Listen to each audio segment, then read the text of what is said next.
ಈ ಚಳಿಗೆ ಬಿಸಿ ಬಿಸಿಯಾಗಿ ಫಿಶ್ ಮಸಾಲ ಫ್ರೈ ಮಾಡಿ ತಿನ್ನಿ. ರುಚಿ ಅದ್ಭುತವಾಗಿರುತ್ತೆ. ಹೇಗೆ ಮಾಡೋದು ಕಲಿಯೋಣ ಬನ್ನಿ. ಹಾಗೆ ಕೊನೆಯಲ್ಲಿ ಒಂದು ಬೋನಸ್ ಟಿಪ್ಸ್ ಕೂಡ ಇದೆ. ನಾನಿಲ್ಲಿ 6 ಪೀಸ್ ಕರಿ ಮಾಂಜ್ ಫಿಶ್ ತೊಗೊಂಡಿದ್ದೀನಿ. ಈಗ ಇದಕ್ಕೆ ಸ್ವಲ್ಪ ಉಪ್ಪು ಮತ್ತು ಅರಶಿನ ಹುಡಿ ಹಾಕಿ ಚೆನ್ನಾಗಿ ಕಲಸಿ ಪಕ್ಕಕ್ಕೆತ್ತಿಡಿ.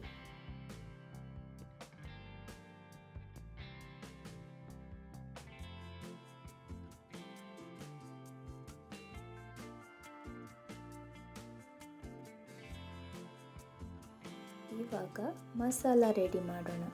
ನಾನಿಲ್ಲಿ 12 ಮೆಣಸು, ಒಂದು ಚಿಕ್ಕ ಪೀಸ್ ಶುಂಠಿ, 8 ಬೆಳ್ಳುಳ್ಳಿ, ಅರ್ಧ ಸ್ಪೂನ್ ಜೀರಿಗೆ, 1 ಸ್ಪೂನ್ ಕೊತ್ತಂಬರಿ, ಸ್ವಲ್ಪ ಕರಿಬೇವು. ಇದು ನಮ್ಮ ಮನೆ ಪಾಟ್ನಲ್ಲೇ ಬೆಳೆದಿರೋದು, ಹಾಗಾಗಿ ಚಿಕ್ಕದಾಗಿದೆ. 1/4 ಸ್ಪೂನು ಅರಶಿನ ಪುಡಿ, ಒಂದು ಚಿಕ್ಕ ನಿಂಬೆ ಗಾತ್ರದಷ್ಟು ಹುಣಸೆ ಹಣ್ಣನ್ನು ನೆನೆಸಿಟ್ಕೊಂಡಿದ್ದೀನಿ. ಮತ್ತು ನಾನಿಲ್ಲಿ ಮೆಣಸು, ಜೀರಿಗೆ, ಕೊತ್ತಂಬರಿನ ಡ್ರೈ ಫ್ರೈ ಮಾಡಿಟ್ಕೊಂಡಿದ್ದೀನಿ. ಹೀಗೆ ನುಣ್ಣಗೆ ಗ್ರೈಂಡ್ ಮಾಡ್ಕೊಳ್ಳಿ. ಈಗ ಹೀಗೆ ಫಿಶ್ಗೆ ಬೇಕಾಗುವಷ್ಟು ಮಸಾಲ ತಗೊಂಡು ಅದಕ್ಕೆ 1 ಸ್ಪೂನ್ ಜೋಳದ ಹಿಟ್ಟು, ಮಸಾಲೆಗೆ ಬೇಕಾಗುವಷ್ಟು ಉಪ್ಪು ಹಾಕಿ ಚೆನ್ನಾಗಿ ಕಲಿಸ್ಕೊಳ್ಳಿ.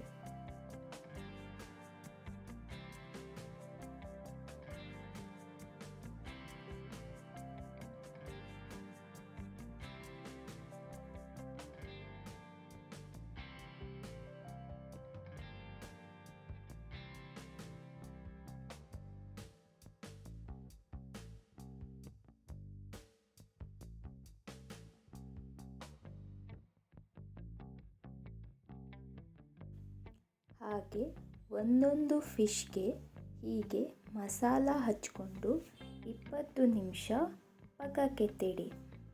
ನೀವು ಫಿಶ್ ಫ್ರೈ ಮಾಡೋದು ಲೇಟ್ ಇದ್ದರೆ ಫ್ರಿಡ್ಜ್ನಲ್ಲಿ ಬೇಕಾದರೂ ಇಡಿ.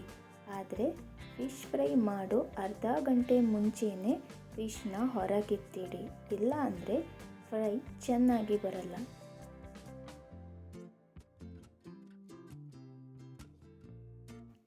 ಈಗ ಕಾದಿರೋ ತವಾಗೆ 1 ಸ್ಪೂನ್ ಕೊಬ್ಬರಿ ಎಣ್ಣೆ ಹಾಕಿ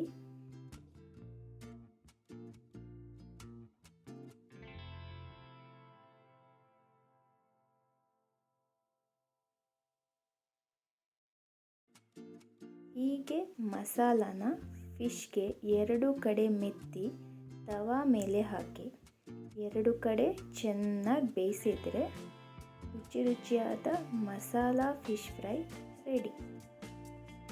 ಬೋನಸ್ ಟಿಪ್ ಏನು ಅಂದರೆ, ಫ್ರೈ ಮಾಡೋಕ್ಕೆ ಕೊಬ್ಬರಿ ಎಣ್ಣೆ ಹಾಕಿದರೆ ಫಿಶ್ ಫ್ರೈನ ರುಚಿ ಅದ್ಭುತವಾಗಿ ಬರುತ್ತೆ. ಹಾಗೆ ಲೈಕ್, ಶೇರ್, ಸಬ್ಸ್ಕ್ರೈಬ್ ಜೊತೆಗೆ ಕಮೆಂಟ್ ಕೂಡ ಮಾಡಿ.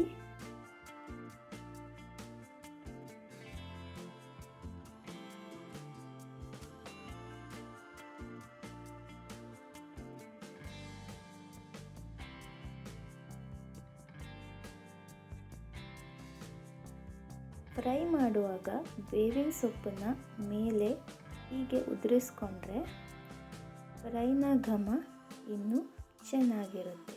Thank you.